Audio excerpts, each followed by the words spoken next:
반갑습니다. 3월 17일 월요일 큐티 스케치 시간입니다. 오늘 본문은 민수기 1장 20절부터 46절까지의 말씀입니다. 오늘 본문은 이렇게 시작합니다. 이스라엘의 장자 르벤의 아들들에게서 난 자들, 그들의 종족과 조상의 가문에 따라 20세 이상으로 싸움에 나갈 만한 각 남자를 그 명수대로 다 계수하니. 오늘 본문도 사람들의 이름이 또 지파의 이름이 나와서 반복되는 내용이에요. 뭐냐 하면 반복되는 내용이 이겁니다. 누구의 아들들에게서 난 자들, 아들들에게서 나야 돼요. 르벤 지파 안에 속해야 되고 르벤의 자손이어야 돼요. 12지파의 대표적인 이름, 그리고 르벤의 자손들, 르벤의 아들들에게서 난 자가 뽑힌다는 거예요. 그러니까 뭐 사실은 다 지파별로 남자는 20세면 다 뽑힌다는 거죠. 그렇지만 그럼에도 불구하고 조건 아닌 조건이 달리는데, 그게 뭐냐? 르벤의 아들들에게서 난 자들. 이것은요, 내가 누구의 자손인가? 약속의 자손, 아브라함의 자손, 이 자손의 개념을 생각나게 해요. 하나님의 군대는, 순종의 백성은 누구냐? 믿음의 계보, 언약의 계보의 아들들에서 난 자들이다. 언약 공동체라는 겁니다. 아무나 부름을 받는 게 아니에요. 물론 이스라엘 백성들은 아무나 일 수 있습니다. 나이만 20살이 되면 되죠. 남자면 되죠. 그렇지만 그럼에도 불구하고 성경은 르벤의 아들들에게서 난, 누구의 아들들에게서 난 자들, 내가 누구의 아들인가?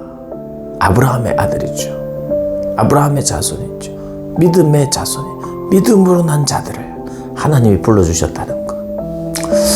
여러분이 하나님의 교회 공동체의 일원이 되었다면 그것은 순종의 공동체요, 순종의 군대에 계신 분이고, 또 그분들은 언약의 백성이라는 걸 기억하라고 이렇게 본문이 표현하고 있습니다. 그리고 우리 아들들이잖아요. 아들들이 대표해서 나갑니다. 전쟁을 전부 다 하면 좋을 수도 있는데, 오히려 전부 다 하는 것보다 대표로 제일 쌩쌩한 20대 때 하는 게 더 효과적이에요. 여자나 어린 아이들과 함께 나가서 전쟁한다? 그것은 오히려 더 위험합니다. 그러니까 때때로 우리가 선별해서 전쟁하는 것이 더 유익할 때가 있죠. 그러니까 우리 아들들이 해야 돼요. 20세 이상의 남자들이 해야 됩니다. 남자들이 해야 돼요, 이 전쟁을. 아이들을 손잡고 데리고 가고 도망가고 전쟁할 수가 없죠. 물론 뭐 여성들 중에도 남자보다 힘이 더 좋고 또 싸움 잘하는 사람이 혹 있을 수 있어요. 정말 소수죠. 그들과 함께 전쟁하기보다 효과적으로 누군가가 대표해서 전쟁을 해주는, 그러니까 누군가가 대표해서 해주는 것에 대해서 우리는 받아들이는 것도 필요해요. 대리하는 것. 여러분, 나쁜 의미에서 대신하고 대리하는 것은 문제지만 효과적인 전쟁을 위해서는 그것이 또 필요하기도 합니다. 그래서 싸움에 나갈 만한 자를 뽑습니다. 그런데 이런 것도 있죠.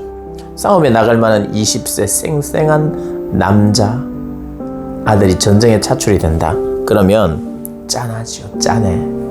내 자녀가, 내가 나갔으면 좋겠는데 오히려 내 아들이 나가기보다 내가 나가겠다라고 하는 게 부모의 마음일 수 있는데, 그럼에도 불구하고 아들이 나갑니다. 싸움에 나갈 만한 자, 짠하지요. 우리의 자녀예요. 공동체, 우리의 자식들입니다. 다.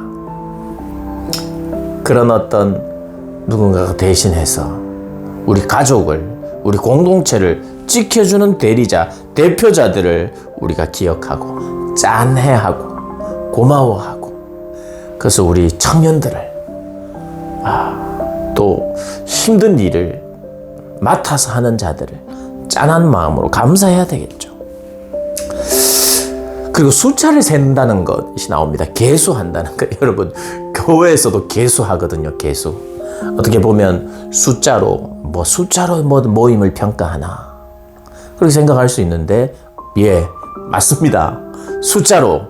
숫자로도 평가합니다. 하나님은요, 숫자를 불려주시기도 해요. 그리고 사실 축복이요, 숫자가 불어나는 것입니다. 하나님은 아브라함에게 약속을 했거든요. 너 저 무별처럼 많은, 감히 셀 수도 없을 만큼 많은 자손들, 숫자입니다. 많은 자손들을 주겠다. 물론 이것은 단지 숫자만은 아닐 수 있으나 숫자이기는 해요. 숫자가 중요한 것은 아니에요. 사람만 많으면 뭐 하겠습니까? 그런데 또 한편으로는 숫자도 중요한데, 그런 믿음의 사람들이 많아지는 게 하나님의 뜻이고 또 하나님의 계획이에요. 그럼 하나님의 뜻은 이루어져요. 많아집니다. 그래서 그 많아지는 걸 계수하라는 거예요. 세어보라.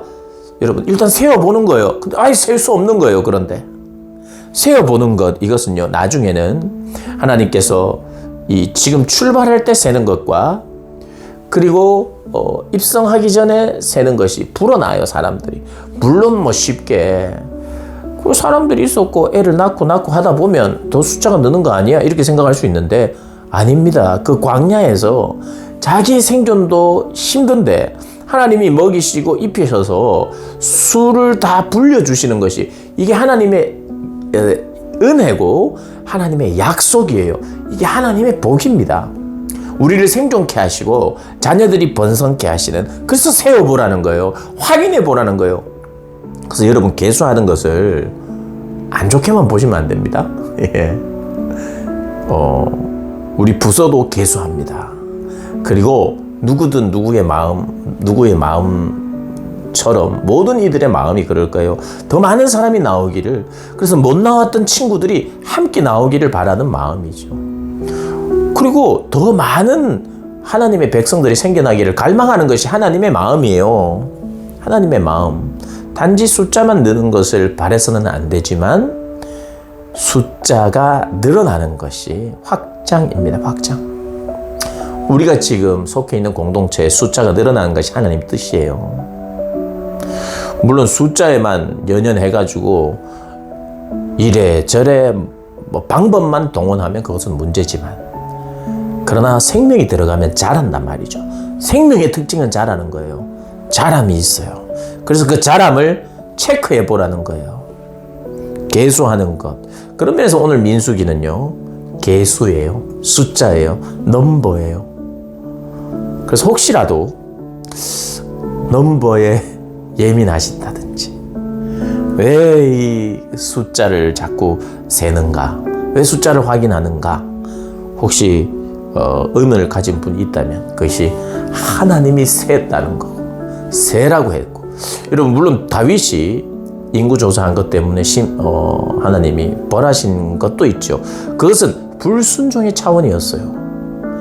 인간적인 방법으로 전투력을 체크하려는 그런 의도였기 때문에 하나님이 혼내셨지만, 오늘 이 본문은 내 약속이 이루어지는지 너희들은 계속하라는 의미예요. 나중에 별과 같이 많아지게 하신다는 그 언약의 하나님을 생각하게 하는 것이요. 오늘 본문은 그렇게 우리가 묵상하면 좋겠어요. 아들들에게서 난 자, 싸움에 나갈 만한 자, 수를 센다는 의미, 우리가 묵상하면서 언약의 하나님을 우리가 섬기며 약속의 그 하나님을 신뢰하며, 그래서 하나님은 성장하게 하고 늘어나게 하실 분, 우리의 삶도 성장하게 하고 풍성하게 하실 것이라는 걸 믿고, 그것이 하나님의 약속이니까요. 그 약속을 믿고 하나님께 기대하며 하나님을 섬기는 저와 여러분 되시기를 주님의 이름으로 축복합니다.